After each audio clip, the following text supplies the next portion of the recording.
Assalamu alaikum, hörmətli abunəçilərimiz. Bugünkü lokasiyamız Pedagogika İnstitutundamız. Satuda bir xanalıq kvartiramız var. 4 etaj domu 2-ci etajında. Birlikdə görüb çıxan yurttaşlar danışıqlarını tarxatıb qoyunlar. Getdik. Çat tərəfimizdə yenə kuxnyanı köçürüb qoyubdular. Moykelərimiz var. Qaspritəmiz var. Çöçükimizdən bir yere köçürüb qoyubdular. Qaranlıq. Doğrudakı kuxnyanı spalniyyət qoyubdular. 10 tərəfimiz zal. Zalımız razmeri 5.60'a 3.10. Patologlar bələnd. Aynalarda rişotkeler var. Aqua aynalar qoyulğan. Registrlarımız, radiatorlar aqua. Kondisionerimiz yine çilləsi artel.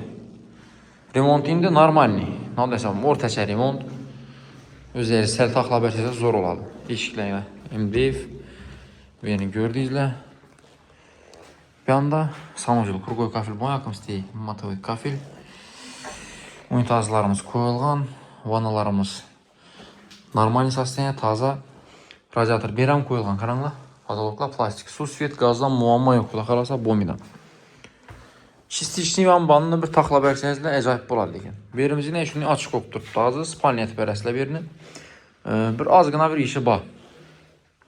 Atak vaxtınca yaşab durub issidə, baxarda remont etib bərsənizlə vəbşə əcayib boladı bir. Vanbanı bir 10 milyon son sürsə zor olacaq qalasa. Duh konturni kaçol Rus firmaniki stabilizatorların Rus firmaniki aynada rişotkelə bayna. Rişotkəmizin neferinə banka sanki böyle buzla donacağını çıxarıb qoyarsa salqana. Benim radiator var. Aynan sitkələrim var ekan. Canı gördüyüzlə 4 etajdan 1-ci etajı Mirza Gamburg. Mirza Gamburg'un arkası Pedagogika İnstitutunun yanı. Faydalanmaq məsəl icərəçi qoyaman desəizlə 2 xana adab durub icərəçi qoyub bərabərəslə xuda xalasan. 5 student qoyadığım bolsanızla zakonu sunma girib gəp dura verəd. 2 milyon sondan ziyada qoyasınlar xullas. Baxası 260 milyon son yurttaşlar danışıqları tarxatıb qoyamız. Az qına gəlişlərdən yeri var. Dokumentlər 100% tax. Sağ olun, salamat olun, baxın olun.